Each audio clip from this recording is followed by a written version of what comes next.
Bahamas Limited became a VAT registrant and is mandated to charge and collect VAT on behalf of the government of the Bahamas. Effective January 1st, 2015, VAT will be added at a rate of 7.5% on all your rev services. As a result, VAT will be included on all your statements beginning January 2015, and you will be required to pay your bill in full inclusive of the VAT. To learn more about the inclusion of VAT on your rev services, visit cablebahamas.com/VAT.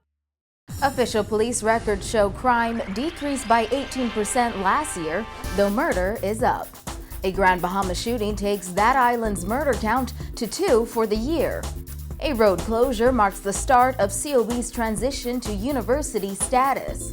Plus, the preliminary report into last month's Clifton Pier plane crash released. We've got those stories and more coming up tonight. I'm Dana Smith, and NB12 starts right now.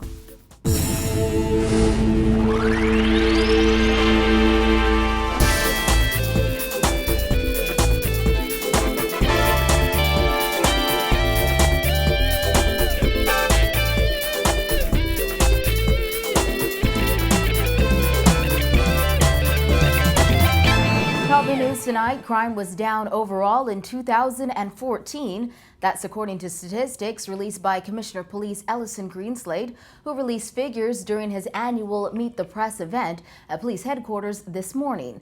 Despite an overall decrease, murders increased last year. For that reason, Commissioner Greenslade says members of the Royal Bahamas Police Force cannot pat themselves on the back. Jasmine Brown has the breakdown in this report.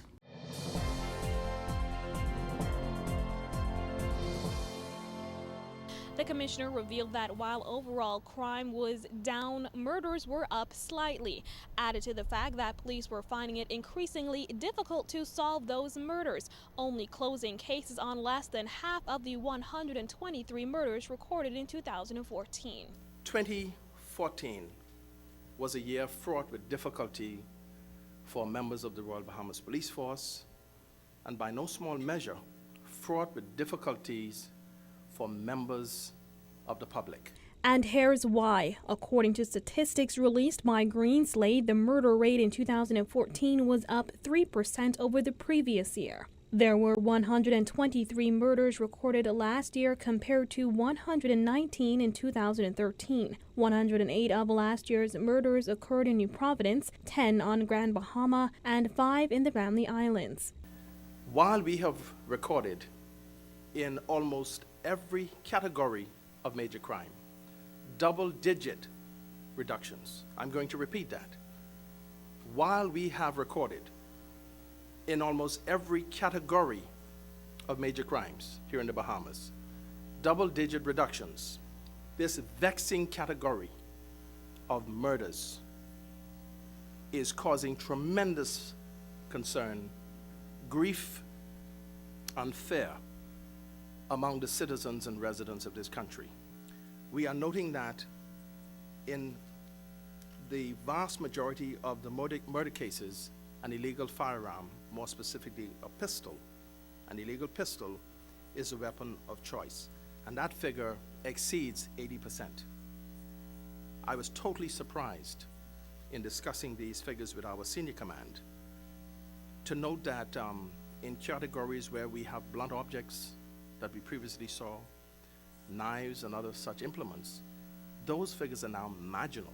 When asked about the classification of the 4 badly burned bodies found on Anguilla Key last year, Greenslade said those deaths have yet to be classified. We do not know anything about what happened on or near Anguilla Key.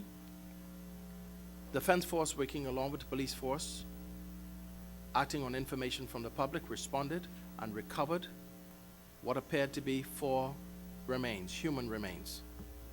Lots of things were said about that in the press. Many of the news media carried reports of members of the public in a democratic framework who spoke to what involvement they may have had.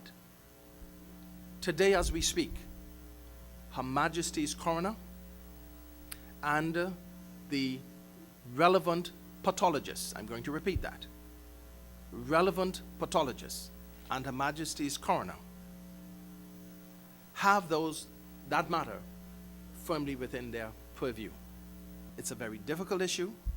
I cannot classify it because the work has not been completed, and the work that has to be completed cannot be completed by the Royal Bahamas Police Force. We have taken the investigation as far as we can, and there is nothing else that we can add for you. I understand clearly the reason for your question. We can take the figure of 4, and you can move that wherever you want to move it, but it will not change the facts that I have. Still, the commissioner says police are finding it increasingly difficult to solve murders, with only 43% of cases solved in 2014. Greenslade says police are hitting brick walls in many of the cases as witnesses are too scared to come forward. He explained. Here's what we perceive is happening. That detection rate is now low because we have these prolific offenders that have been arrested for serious crimes like murders previously. They've gone before the courts and were remanded to prison. We see them on the streets a few short weeks, a few short months later, and in some cases they turn up dead. In some cases they are accused of reoffending and committing murder again. We are finding that the public is not responsive to helping us in cases like that. Meantime, the controversial attempted murder category has been added back to the stats. That category is up 47%, with 22 cases recorded in 2014 compared to only 15 the year before. Attempted robbery is also up 3%. All other categories, including manslaughter, rape, attempted rape, unlawful sexual intercourse, armed robbery, and robbery, are down. While murder is up, police say overall serious crimes against persons and property decreased by 18% in 2014. According to the stats, crimes against property decreased by 20%. The commissioner said this was influenced by decreases in burglary, housebreaking, shopbreaking, stealing from vehicles, and stolen vehicles. Reporting for NB12, I'm Jasmine Brown. Nearly 20 police officers were discharged from the Royal Bahamas Police Force last year. Greenslade says the force is committed to getting rid of officers who do not remain true to their oath of office. And as a result, 19 officers were discharged for disciplinary reasons. As it relates to the highly publicized jailhouse wedding at the Central Police Station, Greenslade says the fate of the assistant superintendent, who allegedly played a role in the incident, is out of his hands. Days after the jail cell nuptials occurred, Greenslade said that officer would face 2 disciplinary charges. Today, he told a much different tale. You'll recall that when I spoke initially, members of the press and officers alike, about that incident at Central, I appeared to be very, very distressed, very, very upset. I am still very distressed, still very upset. My demeanor has not changed. If that matter was within my purview and I had the authority to dispense justice, you would not be asking me that question, because I would have dealt with that. I followed the procedures that I must follow as a commissioner in respect of a person who is wearing a khaki uniform at the assistant superintendent level.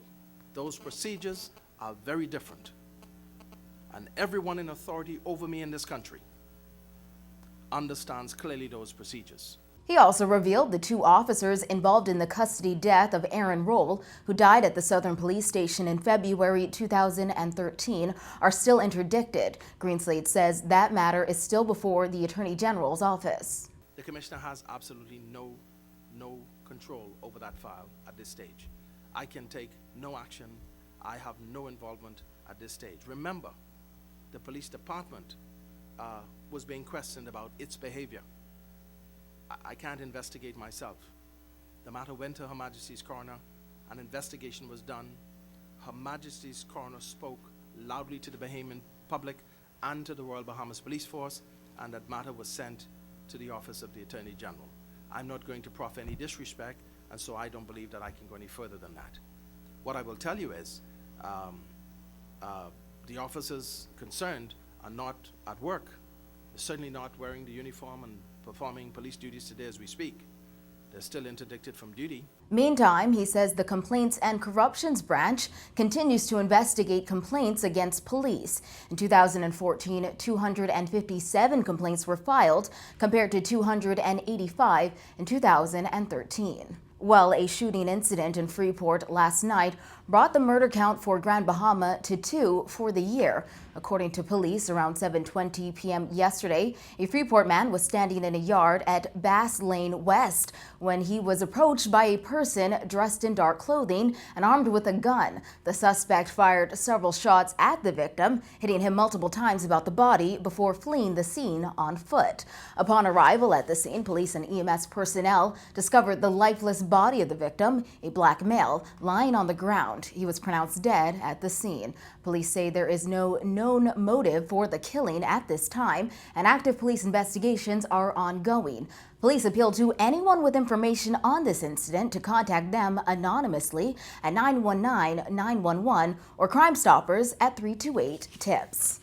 In other news tonight, the road that once connected motorists from Blue Hill Road to Thompson Boulevard has been closed as the College of the Bahamas prepares to become a university. Tucker Road, located between Water Street and Thompson Boulevard, will become the formal entrance for the University of the Bahamas. Our Kyle Joaquin tells us more. For many years, motorists have used Tucker Road as a shortcut to get to either Blue Hill Road or BEC, but now with the College of the Bahamas transitioning into university status, it will be known as the main entrance to the University of the Bahamas. If you drove past Tucker Road either along Blue Hill Road or Thompson Boulevard, chances are you would have noticed the signs that this road is no longer a through road. The Ministry of Works and Urban Development has closed Tucker Road between Water Street and Thompson Boulevard in preparation for COB's transition to a university. The government anticipates that milestone to be reached sometime this year. And with Tucker Road now ending at Water Street, the rest of the roadway will now be transformed into the formal entrance for the University of the Bahamas. COB's VP of Operations, Ronnie Stevenson, says the idea was that of master planners, who he said wanted to create a more cohesive campus. Stevenson says the project costs some $1.5 million. Now, as for when it will start, that development should start. Actually, we've already costed it out, and we are now trying to secure some funding for that development. I can't give you a specific date as to when, but it will be as soon as we get the funding. The plan is a 10-year master plan. What we expect, and the reason for it is that we expect about a 25% growth in student population, and so it starts from now, and 10 years from now, 2025, we expect to have it completed. Now, there have been some complaints of traffic as a result of the road closure, and Stevenson admits the reaction from the public was not as positive as college officials anticipated. Well, from the public, it hasn't been as good as we would have expected, because, once you take away a route, persons use this for a shortcut to BEC, to go home, then persons come this way to go to the food store. So it hasn't been receptive to the public, but they understand that what we're doing is for the betterment of the country, and they, even though they're upset about it, they appreciate the fact that we are moving forward.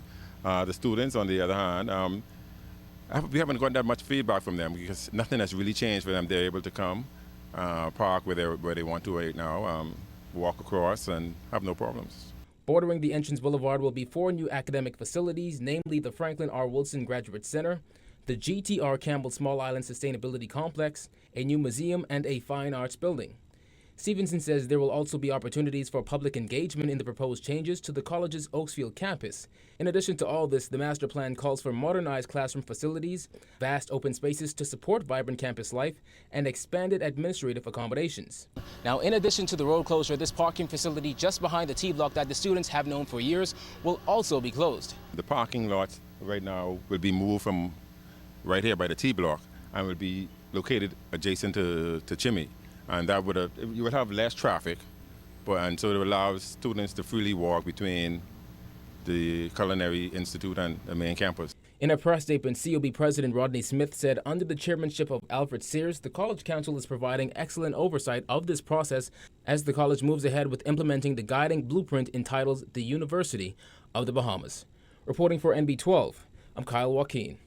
Several officers at the Department of Corrections again called in sick this morning, according to Prison Staff Association Chairman Gregory Archer, who confirmed he is among those who are home ill. He told our news team today he will be out for the rest of the week on doctor's orders as a result of a personal illness. Archer could not give an exact number as to how many officers also called in sick, but said it's about 2/3. He denied officers are staging a sick out, but again voiced concerns officers have about their work conditions and explained the association is tired of taking concerns to government with no resolve. Prison Superintendent Patrick Wright today had no comment on the matter, but said an official statement would be released later.